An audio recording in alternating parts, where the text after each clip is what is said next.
मित्रों, पिछले वीडियो के अंदर हमने देख लिया कि भारत के अंदर ट्विन बैलेंस शीट प्रॉब्लम वो 3 स्टेज में कैसे आई। अब आगे बढ़ते हैं कि असल में एनपीए क्या है और उससे लड़ने के लिए अब तक क्या काम हुआ है। Loans are considered as assets of the bank, क्योंकि उस पर ब्याज मुद्दल पैसा मुनाफा कमाने को मिलता है बैंक को। तो शुरुआत में जो लोन अकाउंट है that is a standard asset, लेकिन अगर वहां पर 90 दिनों तक प्रिंसिपल या इंटरेस्ट, ब्याज या मुद्दल का पैसा अगर वापस न किया जाए then it is classified as a non performing asset. Ordinary loan account के अंदर 90 दिनों के हिसाब से चलता है। अगर एग्रीकल्चर लोन अकाउंट है इन दैट केस वो 90 दिन नहीं, क्रॉपिंग साइकिल के हिसाब से, एक क्रॉप सीजन, 2 क्रॉप सीजन, कितने तक नहीं आए like that they will classify they NPA. तो इस हिसाब से हमको मिलता है ग्रॉस एनपीए। अब आरबीआई इसके ऊपर नियम करती है कि आपकी बैंक में इतना ग्रॉस एनपीए है देन इतना पैसा आपने you have to set aside as a backup emergency like that, उसे बोला जाता है लोन प्रोविजनिंग। तो ग्रॉस एनपीए में से ये प्रोविजनिंग और दूसरे ऐसे टेक्निकल कंपोनेंट्स माइनस करने पर जो आपको चीज मिले उसे बोला जाता है नेट एनपीए, शुद्ध अनर्जक परिसंपत्तियां। खैर, अगर कोई लोन अकाउंट 12 महीने या उससे ज्यादा तक एनपीए श्रेणी में रहता है तो वो उसे क्लासिफाई करते हैं सब स्टैंडर्ड अकाउंट, और अगर सब स्टैंडर्ड में भी 12 महीने या उससे ज्यादा समय के लिए रहता है then it is a doubtful account. And lastly, अगर बैंक खुद या आरबीआई या बैंक का ऑडिटर ये बोल दे कि अभी ये जो आपका लोन अकाउंट है इसके बैकएंड में जो भी चीजें हैं तो साल्वेजेबल वैल्यू, भंगार में भी इसको बेचने पर कुछ मिलेगा नहीं, in that case it is considered as a loss asset. अब लॉस एसेट तक पहुंचने से पहले ही लाइक जैसे prevention is better than cure, तो जब स्टैंडर्ड एसेट का एनपीए हो जाए उससे पहले ही अगर हम किसी तरह से ये चीज को पकड़ लें राइट, तो वो रोग का जल्दी से निदान हो सके। For that RBI came up with a new classification जिसपे होता है स्पेशल मेंशन अकाउंट। ऐसे में ये क्या चीज है, आरबीआई ने एक ऑनलाइन पोर्टल रिपोजिटरी बनाया है जहां पर सभी बैंक और लोन देने वाले एनबीएफसी कंपनियां, उन्होंने ऐसी लोन जहां पर 5 करोड़ से ज्यादा रुपए दिए हैं किसी एक व्यक्ति को या कंपनी को, उसके आंकड़े इस ऑनलाइन पोर्टल में उन्होंने अपडेट करने पड़ते रहते हैं कि ब्याज मुद्दल का पैसा आया कि नहीं आया। अगर 1 से लेकर 30 दिन तक ब्याज या मुद्दल का पैसा नहीं आया then that account will be classified as SMA 0, special mention account -0, उसके बाद -1 देन -2, और अगर 90 दिन क्रॉस कर दिया देन यू नो एनपीए में क्लासिफाई हो जाएगा। अब यहाँ पर सिस्टम ऐसी है कि अगर एक से ज्यादा लेंडर किसी एक ही व्यक्ति के अकाउंट को एसएमए 2 के अंदर क्लासिफाई कर देते हैं, लेटर से विजय माल्या, तो फिर एक जॉइंट लेंडर्स फॉरम बनाया जाएगा, वो सारे बैंक एनबीएफसी वाले जिन्होंने उस कंपनी को पैसा दिया है, and then they will try to come up with a corrective action plan. मान लीजिए कि 10 साल का पीरियड था तो उसको बढ़ा के 10 कर देंगे, 25 साल में आप धीरे धीरे लोन वापस करना, या फिर प्रिंसिपल इंटरेस्ट के अंदर कुछ माफी उसको दे दी जाए या व्हाटएवर। तो ये corrective action plan, but it will be done with majority of the voting of the lenders. अब क्योंकि मेजोरिटी वोटिंग है इसलिए काम नहीं कर रहा, क्योंकि सरकारी बैंक के अधिकारी they are always afraid of the 4C, court, CBI, CBC and CAG. इसके चलते वो हमेशा कोई भी करेक्टिव एक्शन प्लान नहीं है, ऐसा नहीं है तो हमको वो सीएजी वाले उस पर नेगेटिव रिमार्क देंगे या फिर मीडिया वाले मुद्दा बना देंगे लाइक दैट। तो ये मेजोरिटी वोटिंग वाला ये काम हो नहीं रहा है। Therefore this type of decentralised decision making with the majority consensus, ये अप्रोच काम नहीं कर रहा है। इसलिए बेटर कि हम एक सेंट्रलाइज्ड बेड बैंक पारा नाम की एक संस्था बना दे, ऐसा नया इकोनॉमिक सर्वे बोल रहा है। तो ये एक बात हुई। उसके अलावा क्या क्या कदम उठाए जा सकते हैं। आरबीआई का 3R framework, rectification, restructuring and recovery, क्या है कि समझते हैं। सबसे पहले रेक्टिफिकेशन, जो भी सभी बैंकों ने अपने जितने भी लोन अकाउंट है उसका सबसे पहले एसेट क्वालिटी रिव्यू, AQR, आर्थिक गुणवत्ता समीक्षा करनी पड़ती है। उसके बाद वो जो भी अकाउंट ये स्पेशल मेंशन या जो भी डेंजर जोन में दिखते हैं, ऐसे बोरोवर को सबसे पहले रेक्टिफिकेशन विंडो में ऑप्शन दिया जाता है कि depending on the viability of his business project वो उद्योगपति को एडिशनल लोन दिया जाए, या फिर कि उसके लिए कोई नया निवेशक ढूंढ के लेके आए बैंक वाले। इस प्रकार का कुछ काम होगा यहाँ पर। लेकिन जो पुरानी लोन है उसका टेन्योर पीरियड कि 10 साल में चुकाना है तो 10 साल में ही चुकाना है, उसका इंटरेस्ट या प्रिंसिपल उसके अंदर कोई माफी नहीं दी जाएगी। केवल जरूरत पड़ी तो नया लोन देंगे या नया निवेशक हम आपको ढूंढ के देंगे, ऐसा बैंक वाले बोलते हैं। तो this is the first method that is called rectification. अगर उससे काम नहीं हो तो सेकंड ऑप्शन इज रीस्ट्रक्चरिंग। जैसे कि आरबीआई की एक स्कीम है 525 फॉर इंफ्रास्ट्रक्चर लोन। यहाँ पर बैंक वाले जो भी उद्योगपति को इंफ्रास्ट्रक्चर लोन दिया है तो उसका टेन्योर, मान लीजिए 10 साल का लोन था तो बढ़ा के कर सकते हैं अप टू 25 ईयर्स कि धीरे धीरे आप ब्याज मुद्दल चुकाना। अगर वो चाहे तो उसका इंटरेस्ट रेट भी थोड़ा कम कर सकते हैं, but every 5 year they have to review. अगर वापस आगे चल के उसका हाईवे या एयरपोर्ट का प्रोजेक्ट रिकवरी में आ जाए तो फिर उसको माफी नहीं, उसको ओरिजिनल ब्याज के साथ पैसा देना पड़ेगा। So loan can be extended, the tenure can be extended up to 25 years and interest will be reviewed each 5 years. तो that is 525 scheme for the infrastructure loan. इसके अलावा वाली कंपनियां हैं उनके लिए ऑप्शन रहता है SDR एंड S4A। क्या है समझते हैं। सबसे पहले SDR स्ट्रेटेजिक डेट रिस्ट्रक्चरिंग। कोई भी कंपनी शुरू कैसे होती है, कैपिटल वो जमा करते हैं। कैपिटल जमा करने के 2 तरीके होते हैं, एक तो इक्विटी मतलब शेयर दे दिए तो कुछ शेयर रहेंगे एंड बाकी कुछ पैसा हो सकता है आप उधारी में लेके आए तो डेट फाइनेंस, जैसे कि लोन में पैसा लेके आए। अब लोन में मान लीजिए कि बैंक से आपने पैसा लिया है और आप वो ब्याज मुद्दत चुका नहीं पा रहे हैं, then under this strategic debt restructuring bank वाले जो लोन का पोर्शन है उसको वो शेयर में तब्दील करा देंगे और फिर वो कोई नया निवेशक ढूंढेंगे और वो सारे शेयर उसको बेच देंगे।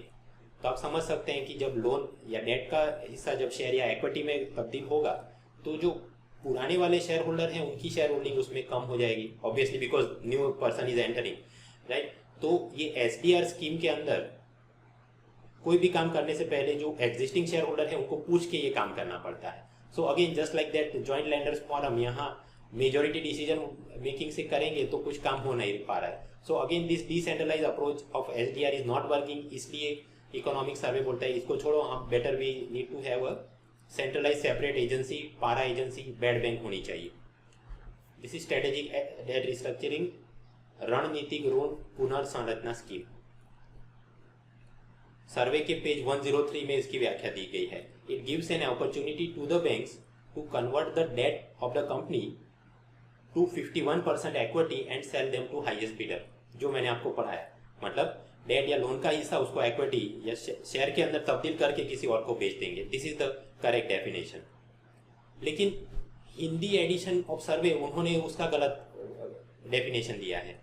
बैंक, ताकि बैंक वाले वे 51% इक्विटी को ऋण में परिवर्तित कर सके और उसे ऊंची बोलियों पर बिक्री कर सके।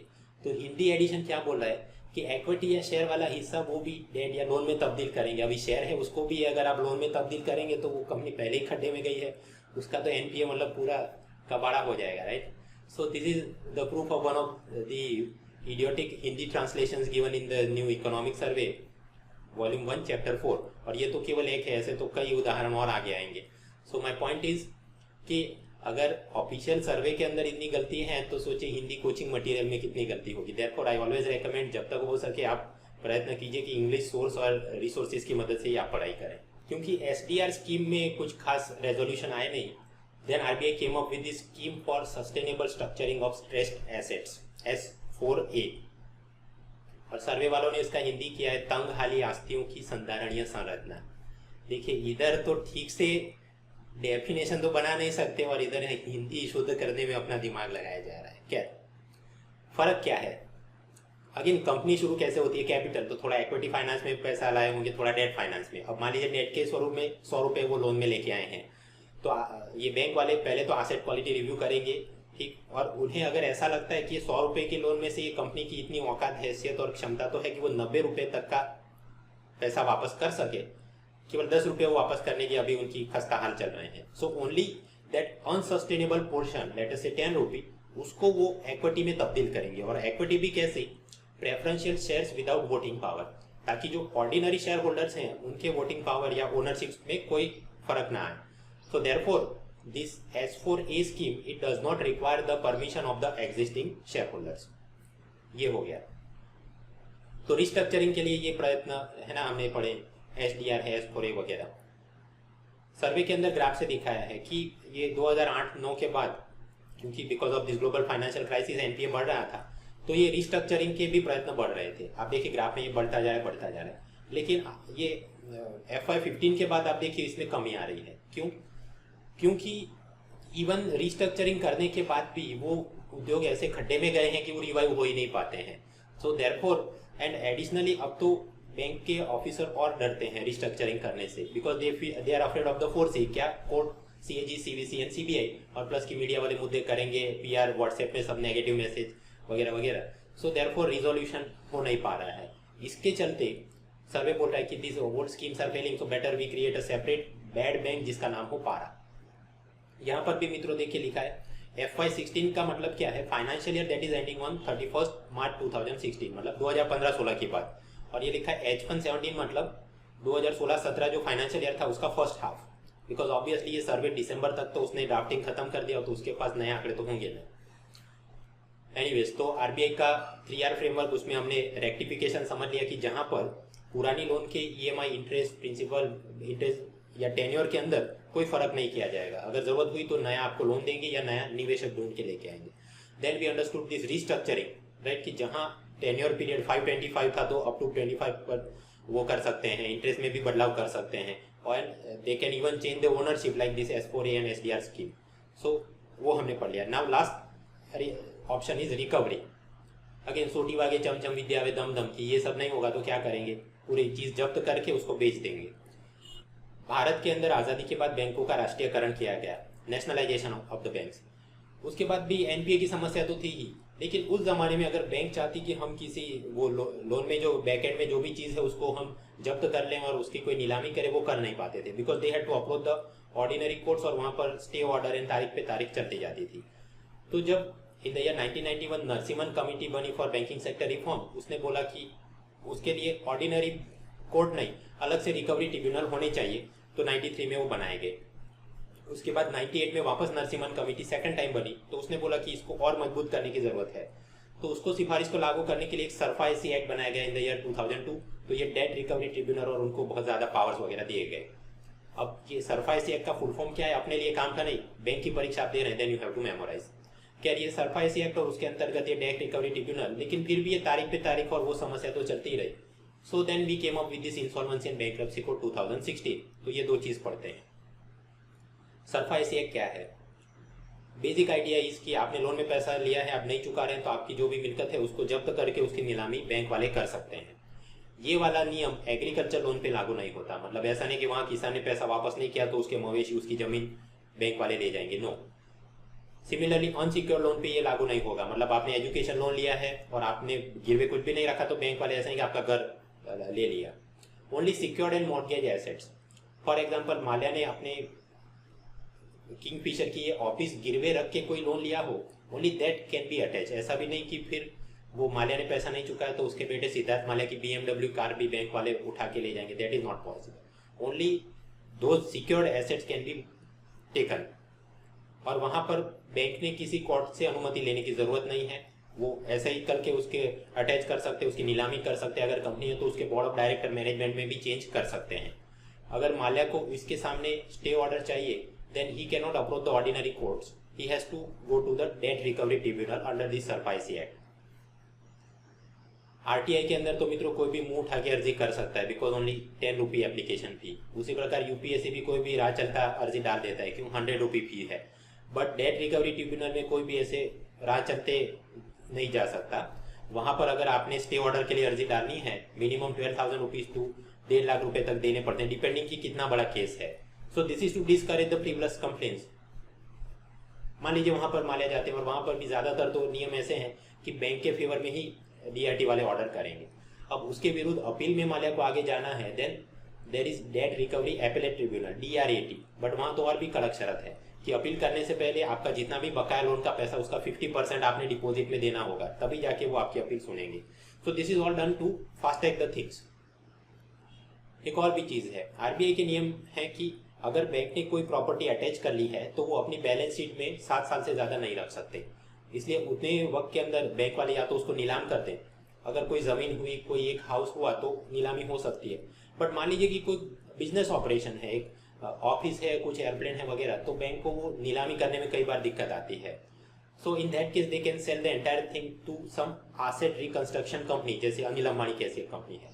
एसेट रिकंस्ट्रक्शन कंपनी वाले क्या करेंगे, ये पूरा चीज कंपनी और उसके एसेट वो ले लेंगे, फिर हो सकता है ऑफिस बिल्डिंग वो ताज होटल को बेच दें, उसके प्लेन जेट एयरवेज को बेच दें, and so on and so on. They जैसे कि कबाड़ी वाला करता है, आपसे अखबार और पूरे ले लिया, कुछ इधर देंगे कुछ उधर देंगे, लाइक दैट।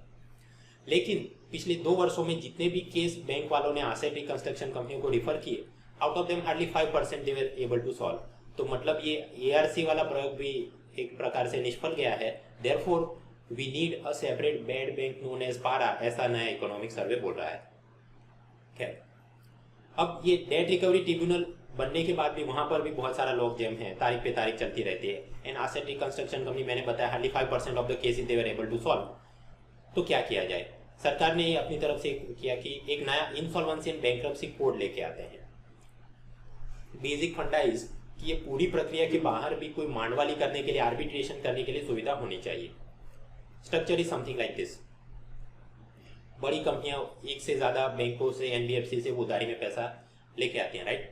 सो इस प्रकार से उनका suppose there is a lenders forum की एसबीआई ने पैसा दिया है, Axis bank, bank of Baroda, Punjab National, इन सब ने थोड़ा थोड़ा करके माल्या को पैसा दिया है। अब उसमें से कोई भी एक अकाउंट मान लीजिए एनपीए की तरफ जाता है, then this lenders they will appoint one insolvency professional. मान लीजिए ये सुलेमान भाई, वास्तव फिल्म के मांडवाली बादशाह, उसको यहाँ पर रखा जाए। Then under this act he will have the timeline 180 दिन से 270 दिन के बीच उसने कुछ काम करना पड़ेगा। क्या? ये मांडवाली बादशाह माल्या को मिलेंगे and they will try to come up with a repayment plan. जैसे कि अपना ये 525 स्कीम था, एसडीआर है, S4A है, राइट। या फिर कि लोन का टेन्योर पीरियड बढ़ा दे, इंटरेस्ट कुछ कम कर दे, या फिर उसके लिए कोई नया इन्वेस्टर ढूंढ के लाए और तब तक के लिए उसे थोड़ी देर के लिए राहत के स्वरूप में लोन अभी मत देना, वगैरह वगैरह।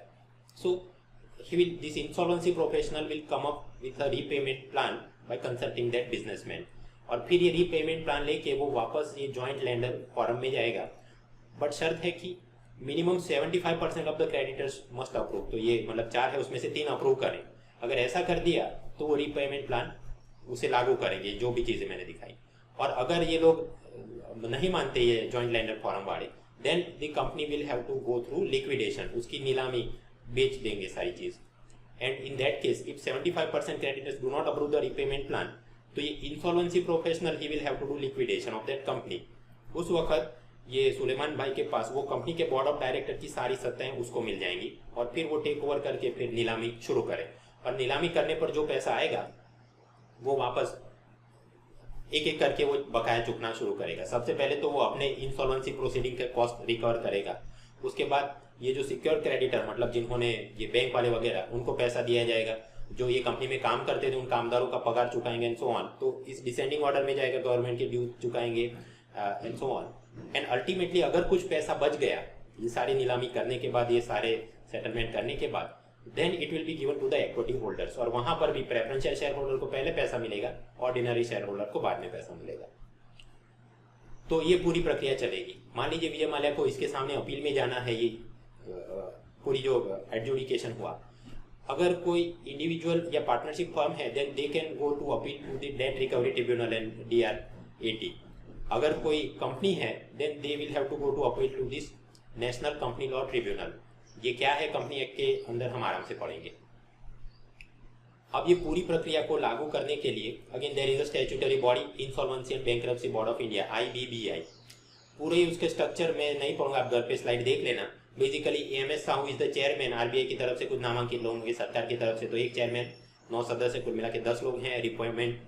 रीअपॉइंटमेंट होगा कि नहीं, कितना एज लिमिट होगा वगैरह, वो घर पे आप स्लाइड देख लेना। अपना general studies mains paper 2, statutory regulatory bodies. तो ये भी क्योंकि कानून के तहत बनाई गई, it is a statutory body. Function क्या करेगी? Basically they will monitor this entire process and उसके related practical operational guidelines issue करेंगे। सेकंडली, इंसॉल्वेंसी का काम देखने वाली, मांडवाली का काम देखने वाली जो एजेंसी है, जैसे ये अर्नस्ट एंड यंग है, स्टैंडर्ड पुअर वगैरह, they will have to take licence from this body. उसी प्रकार इवन भारत के अंदर चार्टर्ड अकाउंटेंट के ऊपर एक स्टैट्यूटरी बॉडी है, ICAI। फिर कंपनी सेक्रेटरी की भी एक इंस्टीट्यूट है। तो उन लोगों ने भी अपनी एक अलग से एजेंसी बना के यहाँ से लाइसेंस ले लिया है, ताकि उनके लोग भी आगे चल के ये काम कर सके। So basically all this insolvency professional agency IPA, उन्होंने ये बॉडी से लाइसेंस लेना पड़ेगा। एंड देन फ्रीलांस इंडिविजुअल जो इंसॉल्वेंसी प्रोफेशनल है, जैसे ये सुलेमान भाई, they will have to register with this insolvency professional agency, ताकि सभी लोग ऊपर जाके लाइसेंस नहीं लेना है।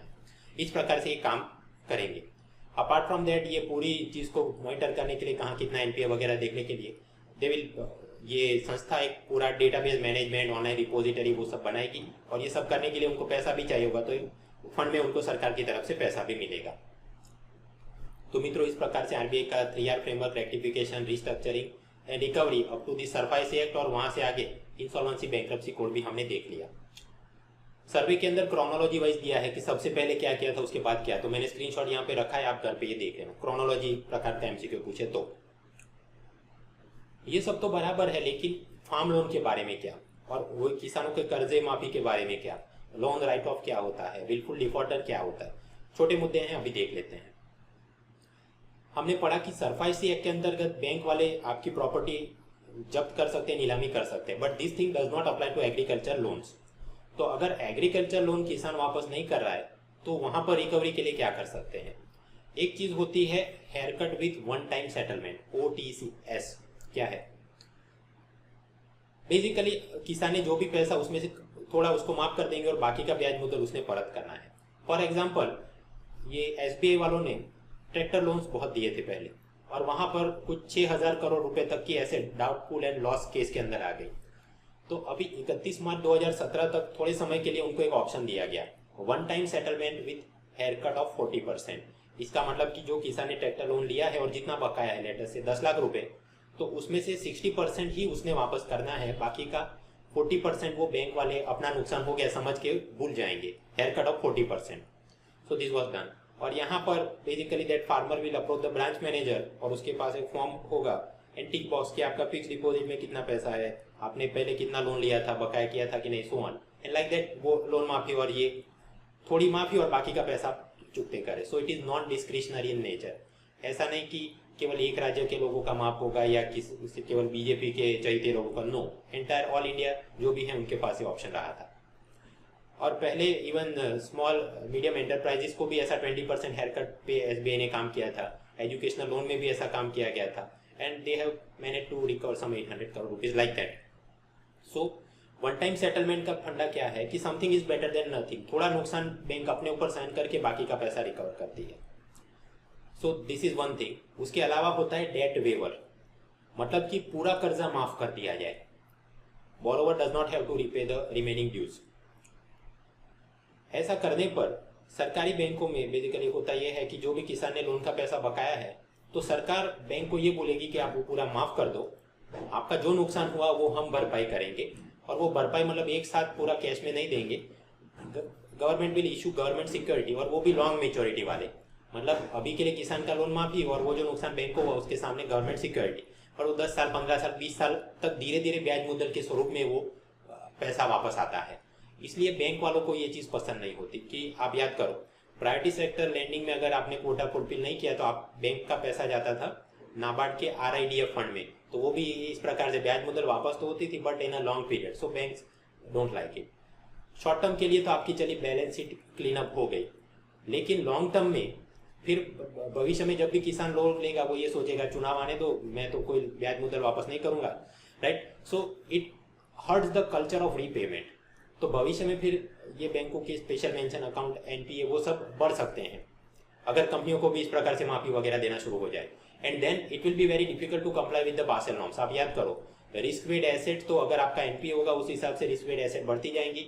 सो प्रोपोर्शनेटली 9% के हिसाब से आपने ज्यादा कैपिटल चाहिए, राइट। तो रिकैपिटलाइजेशन में और दिक्कत आ सकती है। Therefore SBI always opposes this thing. 2014 में जब आंध्रा और तेलंगाना के अंदर ऐसी बात हुई, दे अपोज।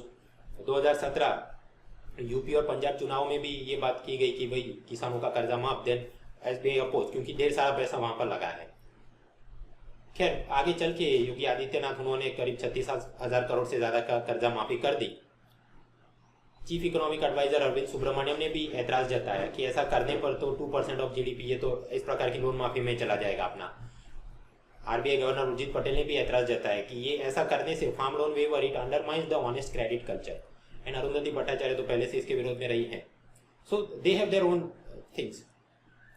आप मुख्य परीक्षा में इंटरव्यू में पान की दुकान के गले के चर्चा जैसे प्रयोगों से बचे कि देखो ये उर्जित पटेल और अरुंधति भट्टाचार्य, ये तो मतलब कि किसान विरोधी, इनकी गरीब विरोधी मानसिकता है। जब माल्या को पैसे दिए तब ये सारी चीजें याद नहीं आई, अब वो भाग गया तो वहां से क्यों नहीं लाते, किसानों को दे रहे हैं तो क्यों मना कर रहे हैं, सो ऑन। आप समझिए ट्विन बैलेंस शीट प्रॉब्लम का फर्स्ट स्टेज क्या था, सर्ज इन बोरोइंग। उस जमाने में 9 to 10% ग्रोथ था, तो जो भी एविएशन इंडस्ट्री कोई भी लोन में आता तो बैंक वाले उसको पैसा देते थे। और जैसे मोबाइल कंपनियों के अंदर एप्पल का सिक्का चलता है, सैमसंग का सिक्का चलता है उस जमाने में, उसी प्रकार एविएशन इंडस्ट्री में ये किंगफिशर जब आया था उसका सिक्का चलता था। तो जब वो माल्या अगर SBI उसे लोन नहीं देती तो कहीं और से वो लोन के लिए जो होना था वो होने ही वाला था। So that does not mean कि ये दूसरी चीज उसके चलते सही है यार, लाइक दैट। सिमिलरली डीमोनेटाइजेशन में भी आप पान की दुकान टाइप के एक्सप्रेशन से बचे। डीमोनेटाइजेशन करने के केवल 4 कारण थे। ब्लैक मनी से लड़ना है, करप्शन से लड़ना है, काउंटर फेटिंग से लड़ना है, टेरर फाइनेंस से। इतना सर्वे के चैप्टर 3 में बोला गया है। बस यहाँ तक आप अपना मेंस इंटरव्यू का आंसर पकड़ के रखिए। उसके बाहर चल के ये पान के गले की चर्चा है कि वो एनपीए की समस्या से लड़ नहीं पा रहे तो नोटबंदी कर दी ताकि बैंकों की डिपॉजिट बढ़ जाए और वो अपना नुकसान भरपाई कर सके, या फिर कि यूपी चुनाव आने वाले थे उससे पहले विपक्ष का ब्लैक मनी डिस्ट्रॉय करने के लिए ये किया गया और ये पूरा कुछ बिना सोचे समझे किया गया है। इसलिए उर्जित पटेल को ये पब्लिक अकाउंट कमेटी वालों ने बुलाया, उधर धमकाया, मनमोहन सिंह ने बोला कि मत धमकाओ एंड सो ऑन। ये पान के गले की चर्चा है, परीक्षा में इसका कोई उपयोग नहीं है। You just focus with what survey is saying and what is the official line. Sir basically demonetisation क्या है, short term challenge and long term benefit, यहाँ तक पकड़ के रखते हैं। खैर वापस आते हैं फार्म लोन और वहां पर डेट वेवर, वो हमने देख लिया। 2 मुद्दे बचे। डेट वेवर समझ लिया तो लोन राइट ऑफ क्या होता है एंड विलफुल डिफॉल्टर। बैंक की बैलेंस शीट में क्या होता है, एसेट होती है liability and loans are considered asset of the bank. तो during the loan write off process bank के हेडक्वार्टर के अंदर वो जो भी एसेट साइड से वो चीज़ों को माइनस वो राइट ऑफ कर देते हैं ताकि वो बैंक की टैक्सेबल इनकम एसेट के ऊपर कम हो जाए तो बैंकों के कॉर्पोरेशन टैक्स कम देना पड़े। लेकिन राइट ऑफ करने से it does not erase the right to recover. उसके बाद भी वो पार्टी से बैंक वाले पैसा तो रिकवर कर ही सकते हैं और जब वो पैसा रिकवर करेंगे then it will be added in the balance sheet और फिर उस हिसाब से उनको टैक्स भरना पड़ेगा। आरबीआई बैंकिंग रेगुलेशन एक्ट और इनकम टैक्स एक्ट दोनों के अंदर इसके ऐसा करने की अनुमति है। लेकिन ये न्यूज़पेपर वाले इसका विरोध इसलिए करते हैं कि once the loan is write off like this तो फिर वो बैंक एग्जीक्यूटिव उसको रिकवर करने के लिए दमखम लगाते नहीं, उसके चलते फिर समस्या और खराब हो सकती है। क्या स्ट्रेस एसेट की व्याख्या क्या है, non performing asset plus the loans return of, ये जो मैंने यहाँ आपको सिखाया, प्लस द लोन रिस्ट्रक्चर्ड, वो SDR, S4A, 525 वो सब हमने समझा। तो स्ट्रेस एसेट बड़ी होती है, लोन एसेट NPA तो उससे कम ही दिखेगा। So like that you memorise. Wilful defaulter क्या होता है, ऐसा व्यक्ति जिसने उधारी में पैसा लिया है, he has the capacity to repay but he is not repaying, that is wilful defaulter. बीच में सुप्रीम कोर्ट में कुछ PIL हुई और सुप्रीम कोर्ट ने बोला कि 500 करोड़ या उससे बड़े वाले जितने लोगों ने लोन दिया है वापस नहीं करें, उसके हमको नाम दो और वो पब्लिक में डिस्क्लोज किया जाए, name them and shame them. RBI ने सील्ड एनवेलप में नाम दिए हैं, लेकिन आरबीआई का ये कहना है कि अगर कोई व्यक्ति विलफुल डिफॉल्टर नहीं है तो फिर उसका नाम डिस्क्लोज नहीं करना चाहिए। उसी प्रकार state bank of India act 1955, वहां पर भी there is some provisions related to confidentiality of the clients कि किसने कितना लोन में पैसा दिया है, बकाया चुका है कि नहीं। तो ऐसा ही मन मुताबिक आप कोई वेबसाइट या अखबार में उनके नाम फोटो रख के you can not do unless he is a wilful defaulter. तो ये एक मुद्दा चल रहा है। Raghuram Rajan and ex CAG Vinod Rai वो बोल रहे हैं कि NPA और मोरालिटी को आप कंफ्यूज ना करें कि विजय माल्या वो अय्याशी करता है, ऐसा हमारा इंप्रेशन है, therefore when he is not repaying the money तो उसको name them and shame them. No, every defaulter is not a wilful defaulter. कई बार परिस्थिति ऐसी आती है, विदेश में सबप्राइम क्राइसिस है, आपने लोन में पैसा लिया, कोई ग्राहक ही इंपोर्टर आपको नहीं मिल रहा है, then what will you do, business will collapse, right. और अगर आप फिर भी आप डिफॉल्टर है बोल के आपको कई अखबार में नाम दे दिया गया and you are shame like that, then economy will chill because afterwards वो एंटरप्रेन्योर को दूसरा कोई व्यक्ति मदद नहीं करेगा, वो खुद रिस्क करने से डरेगा। तो दोज आर द टॉपिक्स, आप घर पे स्लाइड पढ़ लेना। सो NPA की समस्या, ट्विन बैलेंस शीट की समस्या वो कैसे है, 3 स्टेज में कैंसर कैसे बड़ा हमने पढ़ लिया, उससे लड़ने के लिए अलग अलग चीजें SDR, S4A up to this insolvency and bankruptcy code वो भी पढ़ लिया। नाउ सर्वे बोलता है कि ये सारी प्रक्रियाओं में कुछ बड़ा काम हो नहीं पा रहा है, so better we create a separate bad bank जिसका नाम हो पारा। वो बनाने के लिए RBI वाला पैसा दे और उसके अलावा कुछ मॉरल हैजर्ड वगैरह, वो सारी चीजें नेक्स्ट वीडियो में हम देख लेंगे।